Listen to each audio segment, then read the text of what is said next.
நமது தேவன் தமது வாக்கின்படியே இந்த பூலோகத்திற்கு பரிசுத்த ஆவியானவரை தந்தருளினார். அதே போல பரிசுத்த ஆவியானவரும் சபைக்கு வரங்களை தந்து ஆசீர்வதித்திருக்கிறார். தேவனிடத்திலிருந்து நாம் பெற்றுக்கொண்ட நன்மைகள், ஈவுகள், கொடைகள் யாவற்றையும் வரங்கள் என்று நாம் பொதுவாக அழைத்தாலும் கூட, தாம் அபிஷேகம் செய்கிற மக்களுக்கு பரிசுத்த ஆவியானவர் 9 விதமான சிறப்பான வரங்களை தருகின்றார். இந்த வரங்கள் ஏதோ அப்போஸ்தலருக்கு மாத்திரம் என்றோ அல்லது முழு நேர ஊழியம் செய்கின்றவர்களுக்கு மாத்திரம்தான் என்று சொல்லி நாம் சும்மா இருந்துவிடக்கூடாது. கொரிந்து சபையாரை குறித்து பவுல் எழுதும்போது, அந்தபடியே நீங்கள் யாதொரு வரத்திலும் குறைவு இல்லாதவர்களாக நம்முடைய கர்த்தராகிய இயேசு கிறிஸ்து வெளிப்படுவதற்கு காத்திருக்கின்றீர்கள் என்று 1 கொரிந்தியர் 1:7 அவர் குறிப்பிடுவதை பார்க்கின்றோம்.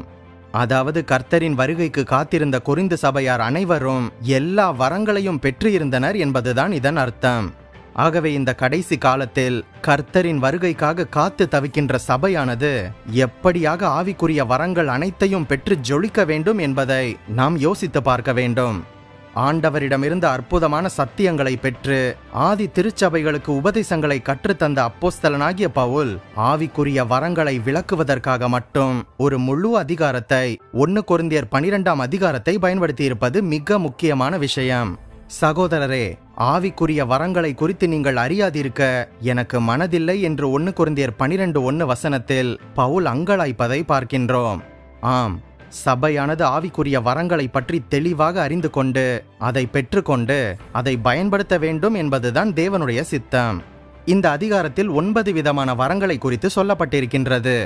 இவை 9ஆக சொல்லப்பட்டு இருந்தாலும் ஒரு வரத்திற்கும் மற்றொரு வரத்திற்கும் மிக நெருங்கிய தொடர்பு உண்டு. எப்படி வானவில்லில் 7 நிறங்கள் இருந்தாலும் அவைகள் ஒன்றுடன் ஒன்று இணைந்திருப்பது போல இந்த ஆவிக்குரிய வரங்களும் 9ஆக இருந்தாலும் கூட அவைகள் ஒன்றுடன் ஒன்று இசைந்தே இருக்கின்றது. இந்த 9 வரங்களையும் அவைகளின் தன்மை மற்றும் செயல்படும் விதங்கள் இவைகளை வைத்து 3 பிரிவாக பிரிக்க முடியும். முதலில் வெளிப்பாட்டு வரங்கள், ரெவலேஷன் கிஃப்ட்ஸ். அதில் ஞானத்தை போதிக்கும் வசனம், அறிவை உணர்த்தும் வசனம் மற்றும் ஆவிகளை பகுத்தறிதல். இரண்டாவது பிரிவு செயல்பாட்டு வரங்கள், ஆக்ஷன் கிஃப்ட்ஸ். இதில் குணமாக்கும் வரங்கள், அற்புதம் செய்யும் சக்தி மற்றும் விசுவாசம். மூன்றாவது பிரிவு பேசும் வரங்கள், அட்டரன்ஸ் கிஃப்ட்ஸ். இதில் தீர்க்க தரிசனம், பற்பல பாஷை பேசுதல் மற்றும் பாஷைகளை வியாக்கியானம் செய்தல். ஆக மொத்தம் 9 வரங்கள்.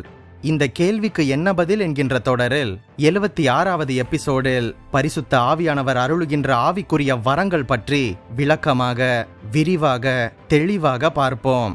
பரிசுத்த ஆவியானவர் தமது சித்தத்தின்படி உங்களுக்கு கொடுக்கின்ற வரங்களை நீங்கள் பயன்படுத்த இந்த வீடியோ உதவியாக இருக்கும். குறிப்பாக ஆவிக்குரிய வளர்ச்சிக்கு மிக பயனுள்ளதாக இருக்கும் என்று நம்புகின்றேன். வீடியோக்கு ஒரு லைக் பண்ணிட்டு கடைசி வர பாருங்க. ஒருவேளை நமது சேனல் நோட்டிபிகேஷன்ஸ் உங்களுக்கு வரவில்லை என்றால் சப்ஸ்கிரைப் செய்து பெல் பட்டனை கிளிக் செய்து ஆல் என்கின்ற ஆப்ஷனை செலக்ட் செய்து கொள்ளுங்கள். முதல் பிரிவு பேசும் வரங்கள். இந்த பிரிவில் உள்ள வரங்கள் மூலம் தேவனுக்காக நாம் மக்களிடம் பேசுகின்றோம். முதலில் தீர்க்க தரிசனம் பற்றி பார்ப்போம். தீர்க்க தரிசனம் என்பது பொதுவாக வரும் காரியங்களை அறிவிப்பது. கர்த்தர் இந்த வரத்தை சிலருக்கு மட்டும்தான் கொடுக்கின்றார். இந்த வரத்தை பெற்றவர்கள் ஆவியில் நிறைந்து காணப்படும் போது ஆவியானவரின் உதவினால் தீர்க்க தரிசனங்களை சொல்லுவார்கள். இவர்கள் கூறும் தீர்க்க தரிசனம் தனிநபரை பற்றியோ, சபையை பற்றியோ, ஊழியத்தை பற்றியோ அல்லது தேசத்தின் நிலை பற்றியோ எது வேண்டுமானாலும் இருக்கலாம். இந்த தீர்க்க தரிசன வரம் தேவனுடைய சபைக்கு மிகவும் அவசியமானது. சில வேளைகளில் சபையின் ஊழியருக்கு இந்த தீர்க்க தரிசன வரம் அருளப்பட்டு இருக்கலாம். இல்லாவிட்டால் சபையில் வேறு நபருக்கு அருளப்பட்டு இருக்கலாம். சபை கூடி வரும்போது சொல்லப்படுகின்ற தீர்க்க தரிசனங்கள் தனி மனிதருக்கும் முழு சபைக்கும் பக்தி விருத்தி உண்டாக ஏதுவாக இருப்பதோடு அல்லாமல் ஜனங்களுக்கு புத்தியும் ஆறுதலும் உண்டாக உரைக்கின்றனர் என்று பவுல் கூறுவதை 1 கொரிந்தியர் 14:3-4 பார்க்கின்றோம். பவுல் தனது நிருபத்தில் தீர்க்க தரிசனம் சொல்லுகின்றவர்களாக இருக்க வேண்டும் என்பதை அதிகமாக விரும்புகின்றேன் என்று 1 கொரிந்தியர் 14:5 தீர்க்க தரிசனம் சொல்ல நாடுங்கள் என்று 1 கொரிந்தியர் 14:39 அறிவுறுத்தி கூறுவதை பார்க்கின்றோம். இந்த தீர்க்க தரிசன வரத்தை பெற்றவர்களும் பெற விரும்புகின்றவர்களும் அந்த வரம் அவர்களில் அதிகமாக கிரியை செய்ய வேண்டுமானால் அவர்கள் மனிதர்களிடம் பேசுவதை குறைத்துவிட்டு ஆண்டவரோடு பேசும் நேரத்தை கூட்ட வேண்டும். அது மாத்திரமல்ல, இந்த வரத்தை உடையவர்கள் ஆண்டவருக்கு வாயாக செயல்படுகின்றனர். அதாவது பரிசுத்த ஆவியானவரே அவர்களின் வாயின் மூலம் தேவ ஜனங்களோடு பேசுகின்றார். அப்படியானால் சாதாரண வேளைகளிலும் கூட இந்த தீர்க்க தரிசன வரத்தை பெற்றவர்களின் வாய் அவர்கள் பேசும் வார்த்தைகளில் மிக கவனமாக இருக்க வேண்டும்.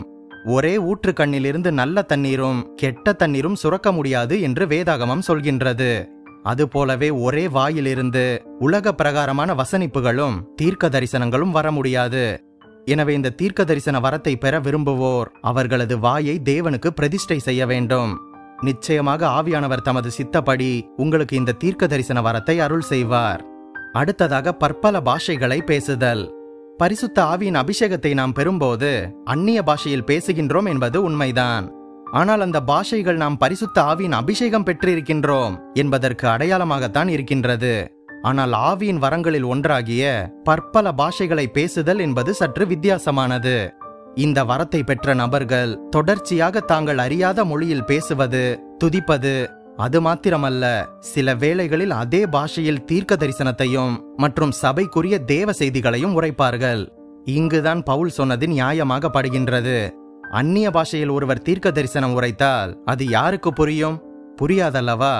எனவே இந்த வரத்தை பெற்று பற்பல பாஷைகளை பேசுகின்றவர்கள் மற்றவர்கள் அதை புரிந்து கொள்ளும்படி அர்த்தத்தையும் சொல்ல வேண்டும். அடுத்ததாக பாஷைகளை வியாக்கியானம் செய்யும் வரம். பற்பல பாஷையில் பேசும் வரத்தை சபைக்கு அளித்துள்ள ஆண்டவர் அது மிக சரியான விதத்தில் சபைக்கு பயன்பட வேண்டும் என்பதற்காக அந்த அந்நிய பாஷைக்கு அர்த்தம் சொல்லும் வரத்தையும் சபைக்கு தந்திருக்கின்றார். ஒரு சிலருக்கு பாஷை பேசும் வரத்துடன் அதற்கு அர்த்தம் சொல்லும் வரத்தையும் சேர்த்து கொடுத்திருக்கின்றார். ஆனால் சிலருக்கு பற்பல பாஷைகளை பேசும் வரத்தை மட்டும் கொடுத்து சிலருக்கு அதை வியாக்கியானம் செய்யும் வரத்தையும் கொடுத்து இப்படியாக சேர்ந்தோ அல்லது தனித்தனியாகவோ ஆவியானவர் இந்த வரங்களை தந்திருக்கின்றார்.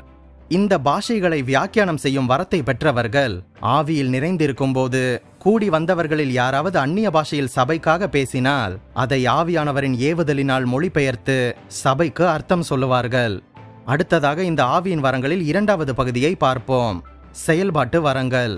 இந்த வகை வரங்களினால் நாம் கர்த்தரின் ஸ்தானாதிபதிகளாக இருந்து, அதாவது கர்த்தருக்கு ஒரு ரெப்ரசன்டேட்டிவாக இருந்து மக்களிடத்தில் ஆண்டவரின் வல்லமை விளங்கும்படியாக கிரியை செய்கின்றோம். முதலில் குணமாக்கும் வரங்கள். வியாதியஸ்தர்கள் மேல் கைகளை வைப்பார்கள், அப்பொழுது அவர்கள் சொஸ்தமாவார்கள் என்று பொதுவாக எல்லா விசுவாசிகளுக்குமே தேவன் அதிகாரம் கொடுத்திருந்தாலும் ஒரு சிலருக்கு மட்டும் சிறப்பாக வியாதிகளை குணமாக்கும் வரங்களை இந்த பரிசுத்த ஆவியானவர் கொடுத்திருக்கின்றார். இந்த குணமாக்கும் வரங்களை பெற்றவர்கள் வியாதியஸ்தர்களை தொட்டு ஜெபிக்கும் போது அவர்கள் சுகத்தை பெற்றுக்கொள்கின்றனர். இந்த வரத்தை குறிப்பாக ஆத்தும ஆதாயம் செய்யும் விசுவாசிகளுக்கும் சுவிசேஷ ஊழியத்தை செய்யும் சுவிசேஷகர்களுக்கும் தேவன் இந்த வரத்தை தாராளமாக அளித்திருக்கின்றார். மற்ற எல்லா வரத்தை காட்டிலும் இந்த குணமாக்குதலின் வரம் சற்று வித்தியாசமான முறையில் தேவனுடைய பிள்ளைகளுக்கு பரிசுத்த ஆவியானவரால் வழங்கப்படுகின்றது. 1 கொரிந்தியர் 12:8-10 வாசித்து பார்த்தால் எல்லா வரங்களும் ஒருமையில் சொல்லப்பட்டிருப்பதை நாம் பார்க்கின்றோம். ஆனால் இது மட்டும் குணமாக்கும் வரங்கள் என்று பன்மையில் சொல்லப்பட்டிருப்பதை நாம் கவனித்து படிக்க முடியும். இந்த குணமாக்கும் வரங்களிலேயே பல பிரிவுகள் இருப்பதை நாம் புரிந்து கொள்ள முடிகின்றது. உலக பிரகாரமான வைத்தியர்களில் குறிப்பிட்ட வியாதிகளுக்கு சிறப்பு மருத்துவர், ஒரு ஸ்பெஷலிஸ்ட் இருப்பது போலவே குறிப்பிட்ட வியாதிகளை குணமாக்கக்கூடிய வரங்களை தேவன் தனித்தனியே பகிர்ந்தளித்திருக்கின்றார். இதனால்தான் ஒரு சில குணமாக்கும் வரம் பெற்றவர்கள் ஜெபிக்கும் போது குறிப்பிட்ட சில வியாதிகளுக்கு மட்டும் சுகம் அப்போதே கிடைக்கின்றது. தேவன் தமது அனந்த ஞானத்தின்படிதான் இந்த குணமாக்கும் வரத்தை இப்படி பிரித்து பலருக்கும் வழங்கியிருக்கின்றார். அடுத்ததாக அற்புதங்கள் செய்யும் சக்தி. குணமாக்கும் வரங்களைப் போலவே தேவனுடைய மகத்துவமான வல்லமையை வெளிப்படுத்துவது இந்த அற்புதங்களை செய்யும் சக்தி. இந்த வரத்தை பெற்றவர்கள் கண் எதிரேயே கால அவகாசம் தேவையில்லாமல் இயற்கைக்கு மேலான காரியங்களை பரிசுத்த ஆவியானவரின் பலத்தினால் அப்போதே செய்வதை பார்க்க முடியும். அதுபோக இந்த அற்புதம் செய்யும் சக்தியினால் பிசாசு பிடித்தவர்களை, அந்தகாரத்தில் இருப்பவர்களை, பிசாசின் கிரியைகளினால் கட்டப்பட்டு இருப்பவர்களை உடனடியாக விடுதலையாக்க முடியும். 1000 பிரசங்கங்களை பார்க்கிலும் ஒரு அற்புதம் மிகுந்த பலன் உள்ளது என்கின்ற சொல் வழக்குக்கு ஏற்ப தேவனுடைய கிரியையை பிரத்யட்சமாக வெளிப்படுத்தக்கூடிய இந்த அற்புதம் செய்யும் சக்தியை நாம் பரிசுத்த ஆவியானவரிடம் கேட்டு பெற்றுக்கொள்ள வேண்டியது மிக அவசியம். குறிப்பாக பெரிய சுவிசேஷ ஊழியம் செய்பவர்களுக்கு இந்த அற்புதம் செய்யும் சக்தியும், தனித்தால் சுவிசேஷ ஊழியம் அல்லது சபை மூலமாக சேர்ந்து சென்று ஆத்தும ஆதாயம் செய்பவர்களுக்கு குணமாக்கும் வரமும் மிக அவசியம். கேளுங்கள், அப்பொழுது உங்களுக்கு கொடுக்கப்படும். அடுத்ததாக விசுவாசம் என்கின்ற வரம். பொதுவாக நம் அனைவருக்குமே விசுவாசம் இருக்கின்றது. பிசாசுகளும் கூட தேவன் ஒருவர் உண்டு என்று விசுவாசித்து நடுங்குகின்றது என்று வேதம் சொல்லுகின்றது. அதுபோக இரட்சிப்பு உண்டாக இருதயத்தில் விசுவாசிக்கப்படும் என்றும் வேதம் சொல்லுகின்றது. இப்படியாக விசுவாசங்கள் பலவிதம். ஆனால் இங்கே சொல்லப்பட்டிருக்கின்ற வரமாகிய விசுவாசமோ ஒரு தனி விதமாக இருக்கின்றது. இந்த விசுவாச வரம் இருதயத்திலிருந்து உண்டாகி விண்ணை நோக்குவது அல்ல. இந்த விசுவாச வரம் என்பது விண்ணிலிருந்து இருதயத்தில் இறங்கி மண்ணை நோக்கி செயல்படுவது. இந்த விசுவாச வரத்தை பெற்றவர்கள் நிலை குலையாத மனிதர்கள்.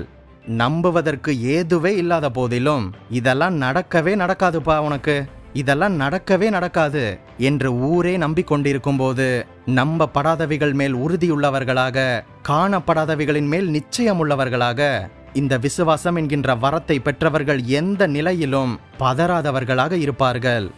ஒரு காரியம் உடனே நடந்தால் அது அற்புதம் செய்யும் சக்தியால் வந்தது. ஒரு வியாதியஸ்தர் படிப்படியாக சுகம் பெற்று பூரணமடைந்தால் அது குணமாக்கும் வரத்தினால் வந்தது. ஆனால் இந்த விசுவாச வரம் சற்று வித்தியாசமானது. இதற்கு கால வரம்பு கிடையாது. அது நடக்கும், அது நடந்தே தீரும். எப்போது என்று தெரியாது, ஆனால் நடக்கும்.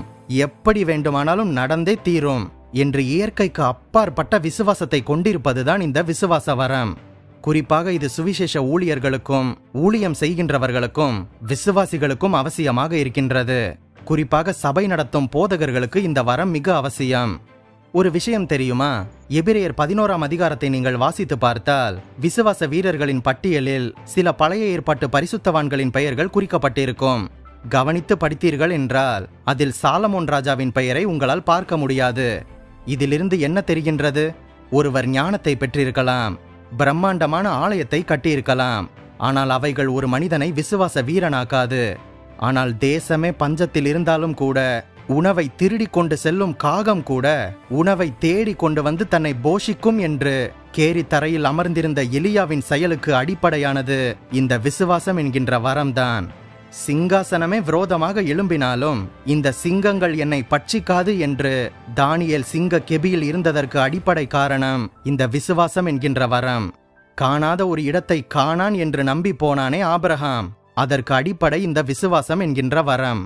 இந்த விசுவாசம் என்கின்ற வரம் நம் அனைவருக்குமே மிக முக்கியமானது, அவசியமானது. கேளுங்கள், இந்த விசுவாசம் என்கின்ற வரத்தை பரிசுத்த ஆவியானவரிடம் கேளுங்கள்.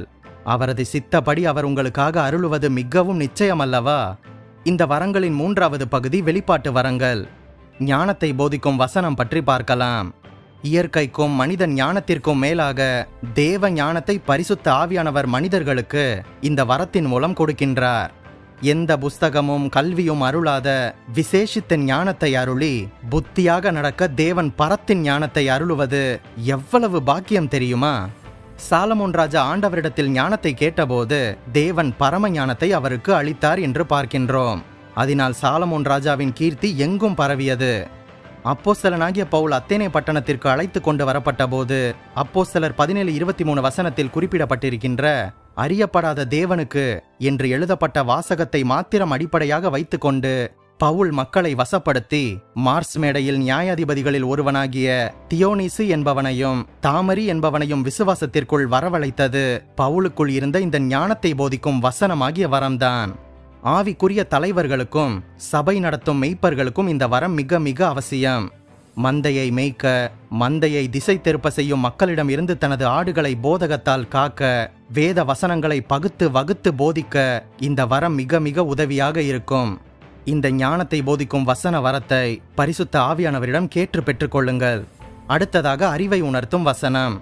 ஏற்ற சமயத்தில் தேவையான இயற்கைக்கு அப்பாற்பட்ட ஞானத்தை போதிக்கும் வசனம் எப்படி நமக்கு தரப்படுகின்றதோ அந்தபடியே இந்த உலகத்தின் காரியங்களை அறிவுடன் நாம் சந்திக்க புஸ்தகங்களால் கூட தர முடியாத விதத்தில் பரிசுத்த ஆவியானவர் தமது ஜனத்திற்கு போதுமான அறிவை இந்த அறிவை உணர்த்தும் வசனமாகிய வரத்தின் மூலம் அளிக்கின்றார்.